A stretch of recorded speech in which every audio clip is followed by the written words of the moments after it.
Teenoorgestelde kante van die wet uit Man to Man deur Herman Charles Bosman. Omdat jong Botma alles in ag genome 'n berede polisieman in 'n khaki uniform was, met geel koperletters op sy skouers, het ons 'n mate van gestremdheid in sy geselskap gevoel. Die feit dat ons nie juis so op ons gemak gevoel het nie, is gemanifesteer op die manier wat ons op ons riempiestoele gesit het. 'n bietjie meer gespanne en stywer as gewoonlik, met ons skouers wat nie eintlik aan die rugkant van die stoele geraak het nie.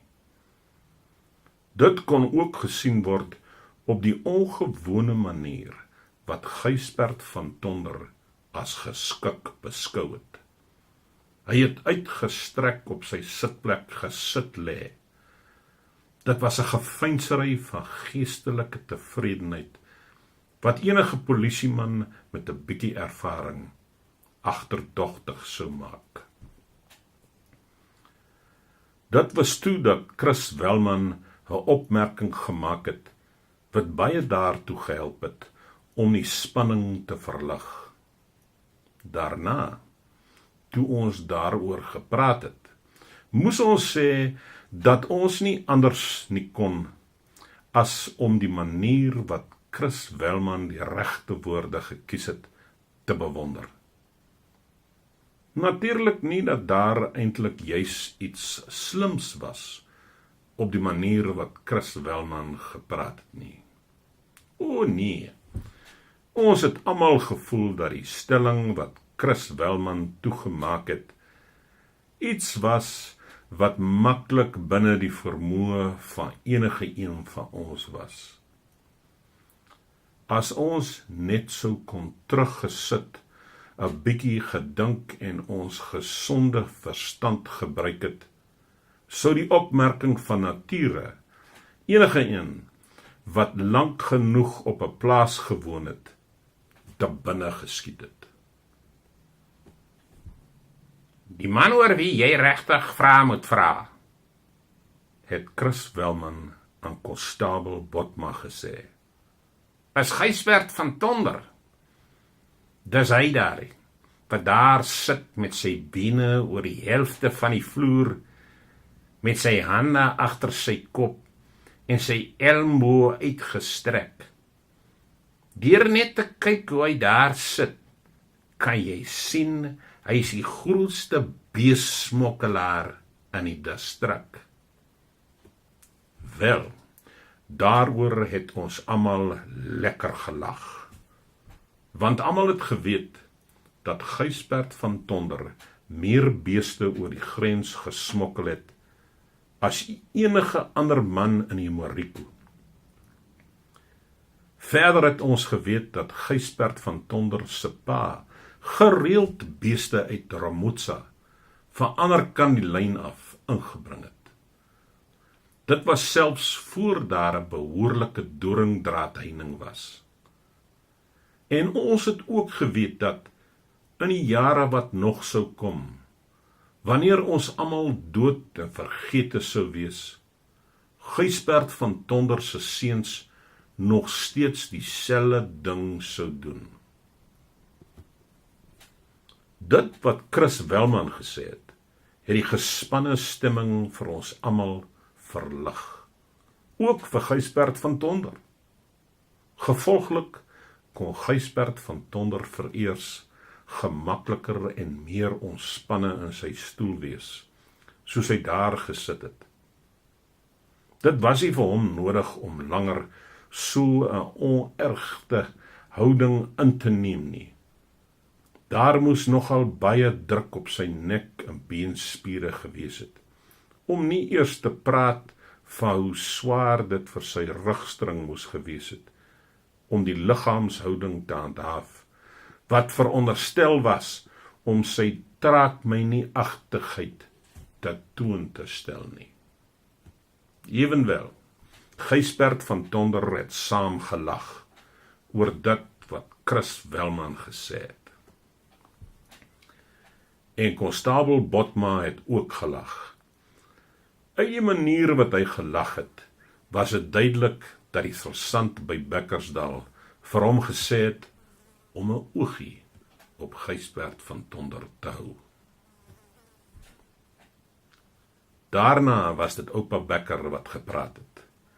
En hoewel sy storie verband gehou het met die gryse verlede, toe die werksverrigtinge van 'n polisiekonstabel nog deur die plaaslike veldkornet voorgeskryf was, klaarblyklik nogal suksesvol, het dit gelyk of die probleme wat konstabel Botma ervaar het, nie juis anders was as die lotgevalle van die jong veldkornet in oupa Bekker se storie nie.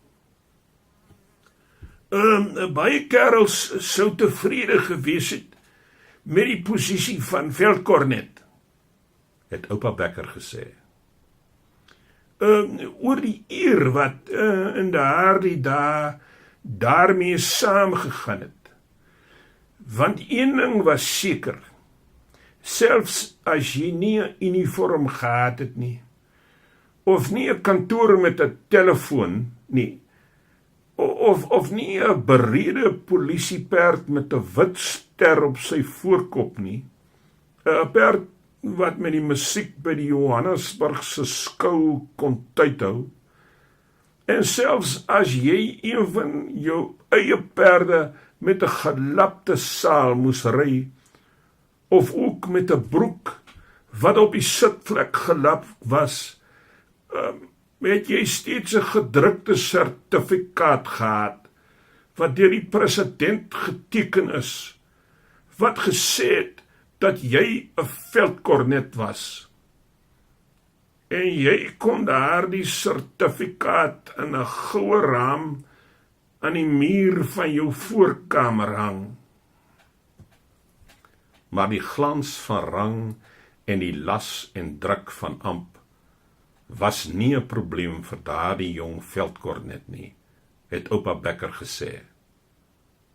Wat hom die meeste geplaat was dat, omdat dit sy werk was om wet en orde te handhaaf, hy op sy medemens moes verklik, hoe netelig ook al.